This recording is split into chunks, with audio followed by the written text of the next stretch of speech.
ଆପଣଙ୍କର ଯଦି ତୁଳା ରାଶି ହୋଇଥାଏ ତେବେ ଏହି ଭିଡ଼ିଓଟିକୁ ଶେଷ ପର୍ଯ୍ୟନ୍ତ ନିଶ୍ଚୟ ଦେଖନ୍ତୁ, କାରଣ ତୁଳା ରାଶିର ବ୍ୟକ୍ତିବିଶେଷଙ୍କ ଜୀବନରେ ଏହି ନୂତନ ବର୍ଷ 2026ର ଫେବୃଆରୀ ମାସଠାରୁ ଆପଣଙ୍କ ଜୀବନରେ ବହୁତ ବଡ଼ ପରିବର୍ତ୍ତନ ଆସିବାକୁ ଯାଉଅଛି। ଆପଣଙ୍କ ଜୀବନରେ ଏକ ବଡ଼ ପରିବର୍ତ୍ତନ ଆସିବ, ଯାହା ଆପଣଙ୍କ ଜୀବନଟିକୁ ସମ୍ପୂର୍ଣ୍ଣ ଭାବରେ ବଦଳାଇ ଦେବ ଏବଂ ଶନିଙ୍କର ମଧ୍ୟ ଚଳନ ହେତୁ ଆପଣଙ୍କ ଜୀବନରେ କିଛି ମୋଡ଼ ଆସିବାକୁ ଯାଉଅଛି। ତେଣୁ ଆପଣ ଯଦି ତୁଳା ରାଶିର ବ୍ୟକ୍ତିବିଶେଷ ହୋଇଥାନ୍ତି ଏବଂ ଈଶ୍ୱରଙ୍କୁ ସଚ୍ଚା ହୃଦୟରେ ବିଶ୍ୱାସ କରୁଥାନ୍ତି, ତେବେ ଭିଡ଼ିଓଟିକୁ ଲାଇକ୍ କରିବା ସହ ଚ୍ୟାନେଲଟିକୁ ସବସ୍କ୍ରାଇବ୍ ନିଶ୍ଚୟ କରିବେ। ତା ସହିତ କମେଣ୍ଟରେ ଜୟ ମହାଦେବ, ଜୟ ଶନିଦେବ ନିଶ୍ଚୟ ଲେଖିବେ। ତେବେ ଦେଖନ୍ତୁ, ପ୍ରଥମତଃ ଆପଣଙ୍କର ଅଧିପତି ହେଉଛନ୍ତି ଶୁକ୍ର ମହାଗ୍ରହ, ଯାହା ଆପଣଙ୍କର ଗୁରୁସ୍ଥାନରେ ଅଛନ୍ତି ଏବଂ ଗୁରୁସ୍ଥାନରେ ରହି ଆପଣଙ୍କର କ୍ୟାରିୟର ଉପରେ ବହୁତ ମାତ୍ରାରେ ଧ୍ୟାନ ଦେବେ। ଆପଣଙ୍କୁ ଚାକିରି କ୍ଷେତ୍ରରେ ଉନ୍ନତି କରାଇବେ। ଯଦି ଆପଣ କୌଣସି ଚାକିରି ପାଇଁ ପ୍ରିପାରେସନ୍ କରୁଛନ୍ତି, ସେଥିରେ ମଧ୍ୟ ଆପଣ ଉତ୍ତୀର୍ଣ୍ଣ ହେବେ। ଆପଣଙ୍କୁ କୌଣସି ମାତ୍ରାରେ ଅପରଚ୍ୟୁନିଟି ମିଳିପାରେ, ତେଣୁ ଆପଣ ସେହି ଅପରଚ୍ୟୁନିଟିକୁ ମିସ୍ କରନ୍ତୁ ନାହିଁ। ଏବଂ ଦେଖିବେ, ବିଜନେସ୍ କ୍ଷେତ୍ରରେ ମଧ୍ୟ ଆପଣଙ୍କର ଉନ୍ନତି ଆସିବ। ବିଜନେସ୍ କ୍ଷେତ୍ରରେ ମଧ୍ୟ ଆପଣଙ୍କୁ ଉନ୍ନତି ଆସିବ। ଆପଣଙ୍କୁ କୌଣସି ବିଜନେସ୍ରେ ଆପଣଙ୍କୁ ପ୍ରଫିଟ୍ ହୋଇପାରେ। ଆପଣଙ୍କୁ ବହୁତ ମାତ୍ରାରେ କିଛି ବିଜନେସ୍ରେ ଯଦି ଲସ୍ ହୋଇଯାଇଥାଏ, ତାହା ମଧ୍ୟ ଆପଣଙ୍କର ପ୍ରଫିଟ୍ ହେବାର ସମ୍ଭାବନା ରହୁଅଛି।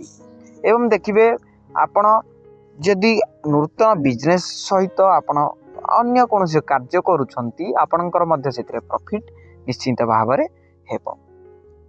ଯଦି ଆପଣଙ୍କର ଦେବଗୁରୁ ବୃହସ୍ପତିଙ୍କୁ ଦେଖିବା, ଦେବଗୁରୁ ବୃହସ୍ପତି ଆପଣଙ୍କର ପଞ୍ଚମ ଭାଗରେ ଅଛନ୍ତି, ଯାହାକୁ ଜ୍ୟୋତିଷ ଶାସ୍ତ୍ର ଅନୁସାରେ ଶୁଭ ମନାଯାଇଥାଏ। ଦେବଗୁରୁ ବୃହସ୍ପତି ଆପଣଙ୍କର ପଞ୍ଚମ ଭାଗରେ ଥିବାରୁ ଆପଣଙ୍କର ସ୍ୱାସ୍ଥ୍ୟ ଉପରେ ବହୁତ ମାତ୍ରାରେ ଧ୍ୟାନ ଦେବେ। କିନ୍ତୁ ମନେ ରଖନ୍ତୁ, ଆପଣ କିଛି ଲୋକଙ୍କ ଠାରୁ, କିଛି ଭଣ୍ଡ ବାବାଙ୍କ ଠାରୁ ଆପଣ ଲସ୍ରେ ପଡ଼ିପାରନ୍ତି କି କୌଣସି ବ୍ୟକ୍ତିଙ୍କ ଠାରୁ ଆପଣ ଲସ୍ରେ ପଡ଼ିପାରନ୍ତି। ଆପଣଙ୍କୁ ଗୁମରାହ କରିକି ଆପଣଙ୍କ ଠାରୁ ଟଙ୍କା ଖସାଇ ପାରନ୍ତି। ନଚେତ୍ ଆପଣଙ୍କ ପାଇଁ ଫେବୃଆରୀ ମାସଟି ବହୁତ ମାତ୍ରାରେ ପରିବର୍ତ୍ତନ ଆଣିବ। ଏବଂ ଦେଖନ୍ତୁ, ଦେବଗୁରୁ ବୃହସ୍ପତି ଆପଣଙ୍କର ପଞ୍ଚମ ଭାଗରେ ଅଛନ୍ତି, ଯାହା ଆପଣଙ୍କର ସ୍ୱାସ୍ଥ୍ୟ ଉପରେ ବହୁତ ମାତ୍ରାରେ ଧ୍ୟାନ ଦେବେ। ତେଣୁ ଆପଣଙ୍କ ସ୍ୱାସ୍ଥ୍ୟ କ୍ଷେତ୍ରକୁ ଯଥା ଶୀଘ୍ର ଆପଣ ଧ୍ୟାନ ଦିଅନ୍ତୁ। ଆପଣଙ୍କର ଖାସ୍ କରି ଗ୍ୟାଷ୍ଟ୍ରିକ୍ ଜନିତ ସମସ୍ୟା ରହୁଛି ଏବଂ ଚର୍ମ ଜନିତ ସମସ୍ୟା ବହୁତ ମାତ୍ରାରେ ଆପଣଙ୍କର ରହୁଛି। ତେଣୁ ଚର୍ମ ଜନିତ ସମସ୍ୟା ହେତୁ ଆପଣ ସୂର୍ଯ୍ୟଦେବଙ୍କୁ ପ୍ରଣାମ କରନ୍ତୁ, ସୂର୍ଯ୍ୟ ନମସ୍କାର କରନ୍ତୁ ଏବଂ ସୂର୍ଯ୍ୟ ଦେବଙ୍କୁ ଆରାଧନା କରନ୍ତୁ। ଦେଖିବେ ବହୁତ ମାତ୍ରାରେ ପରିବର୍ତ୍ତନ ହୋଇଯିବ। ଆପଣଙ୍କର ସ୍ୱାସ୍ଥ୍ୟ କ୍ଷେତ୍ରରେ ଦେବଗୁରୁ ବୃହସ୍ପତି ରହିବା ହେତୁ ଆପଣଙ୍କର ସ୍ୱାସ୍ଥ୍ୟ ସୁସ୍ଥ ହେବାକୁ ଲାଗିବ। ଖାସ୍ କରି ତ ଆପଣଙ୍କର ଗ୍ୟାଷ୍ଟ୍ରିକ୍ ଜନିତ ସମସ୍ୟା ରହିଥାଏ, ଶ୍ୱାସ ଜନିତ ସମସ୍ୟା ରହିଥାଏ ଏବଂ ଆପଣଙ୍କର ଯେଉଁ ଅଛି ଚର୍ମ ଜନିତ ସମସ୍ୟା ମଧ୍ୟ ରହିଥାଏ। ଏହିଭଳି ସମସ୍ୟାରୁ ଆପଣ ଖୁବ୍ ଶୀଘ୍ର ପାର ପାଇବାକୁ ଯାଉଛନ୍ତି। ଏବଂ ଶନିଙ୍କର ମଧ୍ୟ ବଡ଼ ପରିବର୍ତ୍ତନ ହେଉଛି ଆପଣଙ୍କ ଉପରେ। ଦେଖନ୍ତୁ, ଶନି ମଧ୍ୟ ଆପଣଙ୍କ ଗ୍ରହରେ ବଡ଼ ପରିବର୍ତ୍ତନ କରୁଛନ୍ତି। ଶନି ଆପଣଙ୍କର ନବମ ଘରେ ରହୁଛନ୍ତି। ଶନି ଆପଣଙ୍କର ନବମ ଘରେ ରହୁଛନ୍ତି, ଯାହା ଆପଣଙ୍କ ପାଇଁ ଅତ୍ୟନ୍ତ ଭାବରେ ଶୁଭ ମାନାଯାଇଥାଏ। ଶନି ଆପଣଙ୍କର ନବମ ଘରେ ରହିବା ଫଳରେ ଆପଣଙ୍କୁ କିଛି ପୈତୃକ ସମ୍ପତ୍ତିର ପ୍ରାପ୍ତ କରିବାର ଭାଗ ମିଳିବ କିମ୍ବା ଆପଣ କୌଣସି ପୈତୃକ ସମ୍ପତ୍ତିକୁ ପ୍ରାପ୍ତି କରିପାରନ୍ତି। ଏବଂ ଆପଣଙ୍କ ଜୀବନରେ ଯେତେ ମାତ୍ରାରେ ସବୁ ବାଧାବିଘ୍ନ ଆସୁଥିଲା, ତାହାକୁ ମଧ୍ୟ ଶନିଦେବ ଦୂର କରାଇ ପାରନ୍ତି। ଆପଣ କୌଣସି ନୂତନ ଗୃହ, ଜମି କିମ୍ବା କିଛି ଗୁପ୍ତ ଧନର ମାର୍ଗ ପାଇପାରନ୍ତି। ନୂତନ ଗୃହ, ନୂତନ ଜମି ମଧ୍ୟ କ୍ରୟ କରିପାରନ୍ତି। ତେବେ ଦେଖନ୍ତୁ, ଆପଣଙ୍କ ପାଇଁ ଏହି ଫେବୃଆରୀ ମାସଟି ବହୁତ ମାତ୍ରାରେ ଶୁଭରେ ବିତିବାକୁ ଯାଉଅଛି। ଆପଣଙ୍କ ପାଇଁ କିଛି ପ୍ରତିକାର ହେଲା। ପ୍ରତ୍ୟେକ ସୋମବାର ଦିନ ଯେକୌଣସି ମହାଦେବ ମନ୍ଦିରକୁ ଯାତ୍ରା କରନ୍ତୁ।